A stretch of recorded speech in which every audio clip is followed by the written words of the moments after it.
Hi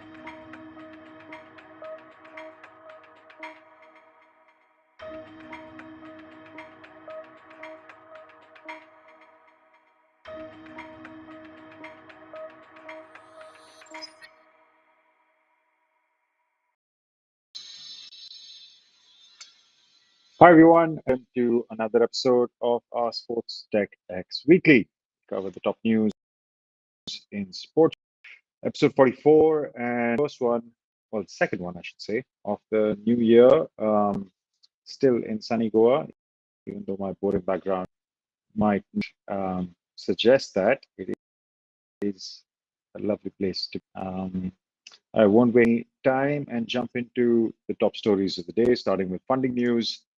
Yeah, our top three deals. We have, before I get into the deals, we've certainly seen, I should say, a slowdown in investment activity since the turn of the year. I think December was already a slowish month for sports tech deals. We've seen not too many in January. Yeah, I mean, these are a couple of deals. We saw one big round for Candy Digital last week, which I covered, but not much has happened since. So I expect the first Q1 will be a little bit slow. But if you are a sports tech startup, I don't think there's any reason to lose heart because, as I covered in a recent interview I did as well, that startups seem to be struggling to find funding, but there are funds being deployed. There are a number of new funds that get announced every week. Last week, I announced two new funds. Sapphire Sport and Coresight both had $100 million dollar plus funds. There was more. The Saudi money was the top story of last week. A short while before that, there has been news from Globant or Venture Rock or Dick's Sporting Goods. There's been a ton of new funds that are out of the market. So even though we're seeing a bit of slowdown in investment activity now over the last couple of months, I feel like there is still capital to be deployed in the market in general. So news usually takes a month or two to cover up. So expect more news. I certainly expect more news to come by maybe March, April. So even if there aren't big funding stories to cover right now, I expect that to change. Startups should not be sitting back on pressing for those investors and getting in touch with them. If you need any help with fundraising, it's something that we do increasingly. So get in touch with me. You should find me on LinkedIn if you're watching this already, or through our website and our email. Okay, coming to the top funding news of the week, starting with a company called Gipper, Gipper. I don't know how else to pronounce. So I'm going to stick with Gipper. 8.6 million they raised. Their whole play is that they're basically like a Canva. If you're familiar with Canva, create nice, easy infographics for collegiate and scholastic, so schools and colleges, academic programs. Yeah, all part of the NCAA's move post NIL to monetize name, image, likeness to help athletes get their social media graphics out in a nice, really presentable, high quality way. That's what Gipper's plays. And 8.6 million, by the way, is a small bit of funding. So got some traction. Their total fundraise is now at 12 million. This is an interview with their CEO, Matthew Glick. Yeah, it's pretty boilerplate about what they do. They trust sub-professional sports organization to create professional-looking sports graphics, yada, yada, yada. He talks about his story. The only other thing I think is worth noting in this article, I mean, I'm sure, first of all, go check out Gipper. But if you are in New York, their CEO recommends Misiritzi as his top restaurant in the city. I've never heard of it, but apparently their pastas are great. Something to check out. Okay, that's Gipper. That's the first one. What else? Venture Rock, a fund that I mentioned just a second ago, well, a minute or so ago, about New Kid. This is apparently their first deployment. They put 2.25 million in POGR, POGR, which I'd written it down somewhere. I think it stands for play on game, or get your game ready. Something about getting your game ready. It's an esports focused solution or esports or training for esports athletes to get analytics in your game and get better at your game. Basically, also has some sort of metaverse play where they will connect to virtual worlds I'm not sure which games they're talking about in these virtual worlds, but hey, everybody wants to talk about the metaverse, and POGR is doing just that. This is 2.25 million for them. And we end in Belfast in Northern Ireland. This is OBBI Golf. Swings, gotta love the cheesy headlines, which swings 1.2 million pounds in funding, so around a million and a half. So I had to read it a couple of times because it says it makes software for golf clubs. Yeah, not actual clubs. It actually the venue that where you play your sport. So B2B application for to help golf clubs, especially with compliance and management of systems and things like that, which is an interesting play. I haven't seen too many of these solutions raise much funding because it's a tough market to crack. But there you go, OB Golf. Best luck to you guys. Nice little picture on the greens there. 0.25 million made of golf balls. Yeah, gotta love a bit of cheese. A bit of cheese. It's not in these press releases. Yeah. Okay, that was next up a deal that we talked about a while ago. Yeah, this is Premier League and Sorare. By the way, if you're in the chat, if you have if you're experiencing any problems with my audio or anything, it seems to be all working. But drop me a line, tell me what's up, or just say hi. Or good to hear from you guys. Yeah, the Premier League confirms its deal, its NFT partnership with Sorare. This deal has come a long way. We had announced this switch I think in November when it was imminent, but not yet confirmed. It has been confirmed now. This, of course, comes on the back of Premier League dropping Consensus, which was their NFT partner, which they signed on as part of a big bidding process where Dapper Labs and I believe Sorare and a couple of other players who were involved in the bidding rights. They signed, I think if I remember correctly, was about a 4-year deal worth something like 260 million. Yeah, this deal with Sorare is nowhere close to that. This one is around 30 million. In the face of a very bearish, you'd like to think that Premier League's done well. Also, Sorare, I have to say, seems to be doing a good job at building the community around the game.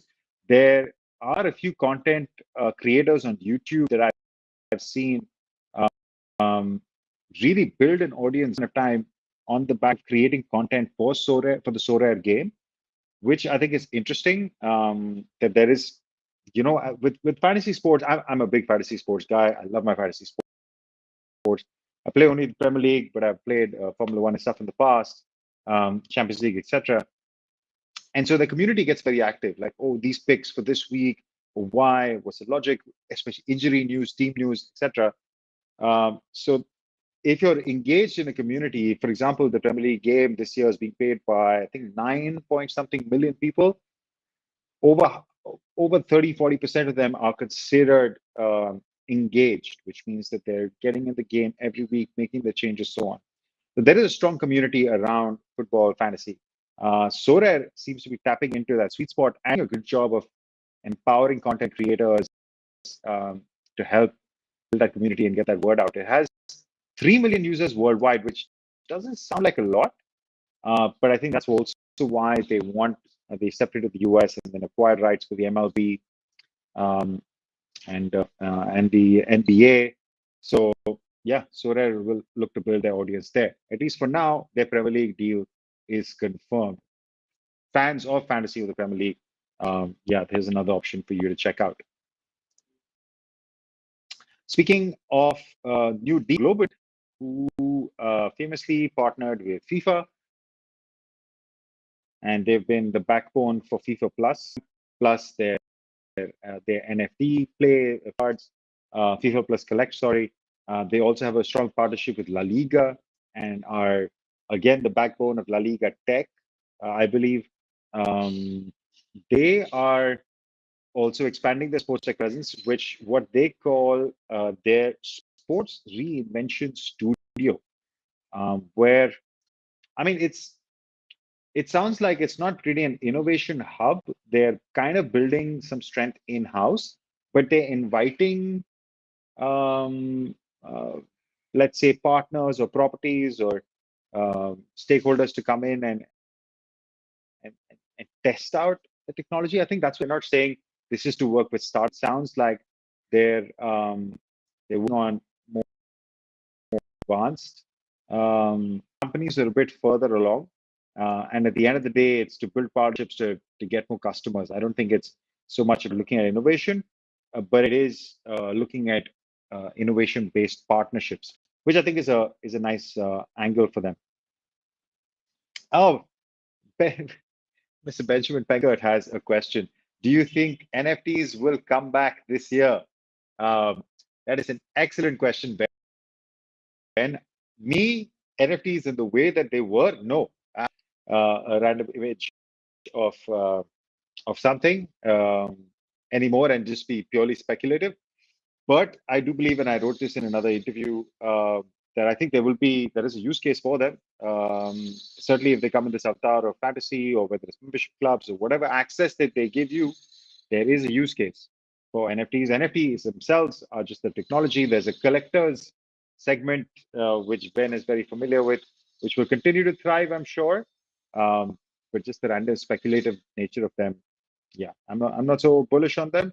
I think the utility-based use cases will survive. I hope that answers your Benjamin. Benjamin, by the way, is in India. He was with me in Goa for a while. We hung out a bit. He's now in Rajasthan.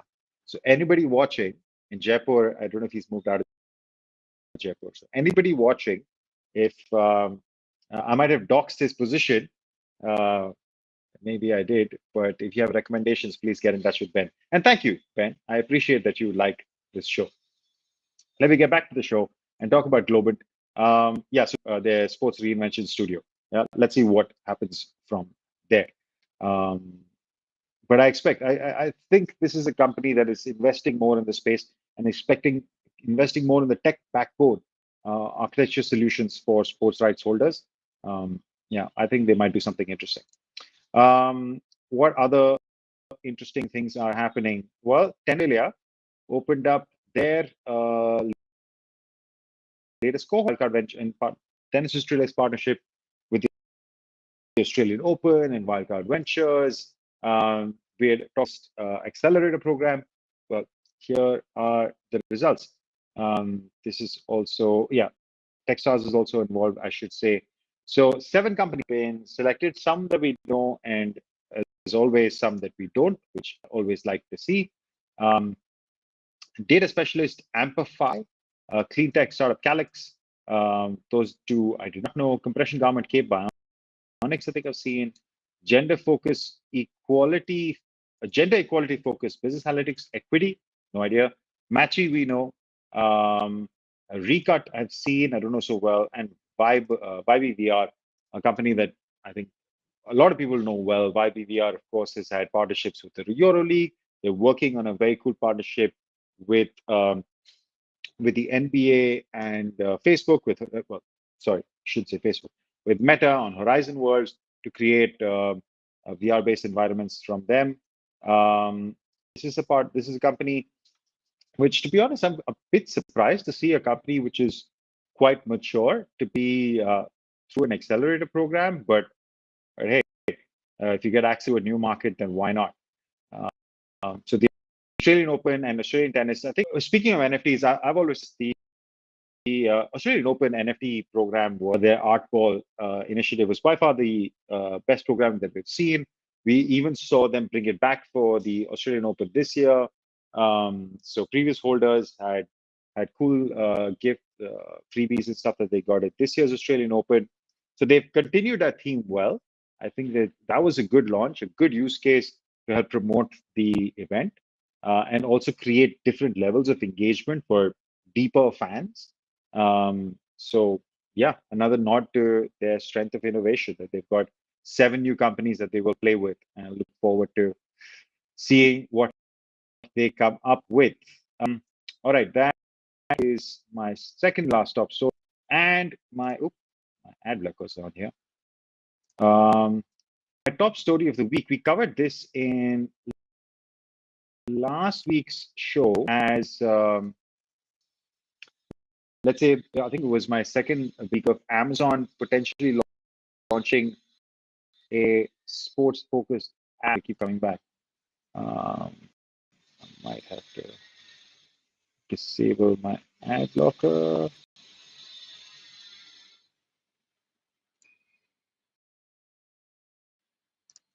Yeah, anyway, to that. NASCAR, they will likely continue it with Fox and was it Fox and NBC, and Amazon will come in to do the streaming. It shows Amazon's interest and presence in sports. Last week, I talked about Amazon launching a sports app. Yeah, which will have streaming. Amazon already has a Thursday night ticket of the NFL. They have the Premier League in Europe around Boxing Day. They're investing in specific properties, but with NASCAR, I think it sounds like they will just take a streaming deal and take all of NASCAR's streaming content. So Fox and NBC will continue with their traditional TV, and Amazon will take NASCAR online, is what it sounds like. I think this is just another sign of big tech taking sports very seriously, and especially sports streaming. I expect a lot of innovation in sports broadcasting this year, from whether it's Google and YouTube, obviously Apple with the MLS, Amazon across their properties. So I think a lot of big tech is going to spend a lot of money trying to deepen that relationship with users and aside sports rights. And second to that, at another tier of the market, you have companies like Pixelot, who raised 160 million, Veo raised 80 million, WSC Sports raised 100 million, Kinexon raised 130 million. All companies which do at whatever level automated video programming, video production, and that's for amateur sports and lower levels. And we've even seen, and that's like the big numbers, 80, 100, 150 million. We've seen companies in Germany raise 4 million. Another company in Scandinavia raised 8 million. Like, those are also not small amounts. These are guys who are raising money to acquire rights and build out the tech to stream games, more and more games. MyCojo's acquisition last year has not gone unnoticed. I think there will be more players looking to stream amateur sports or amateur semi-professional sports, while the big guys are fighting for the big sports. I think there is, across the value chain of sports, it's a good time to be a sports rights holder. All right, that is my episode done for the week. Yeah, coming back online with all our content. It's just the second episode of the year of the show. We've got a couple of podcast episodes already in the can. We're going to experiment with some formats there. Those should come to you soon. Check out those. Our newsletters back online. Our all our stuff is coming back slowly. It's been a bit busy, but it's going to be an exciting year. And we also have an exciting announcement that we're going to share across our channels relatively soon. Stay tuned for all of that. Get in touch with us on Twitter, on LinkedIn. If you like the show, drop a like, drop a share. Let somebody else know if you think it's relevant to them. You can tag them in the comments as well. Else, if you just want to come back and watch me do this again, then you can come back next week, same time.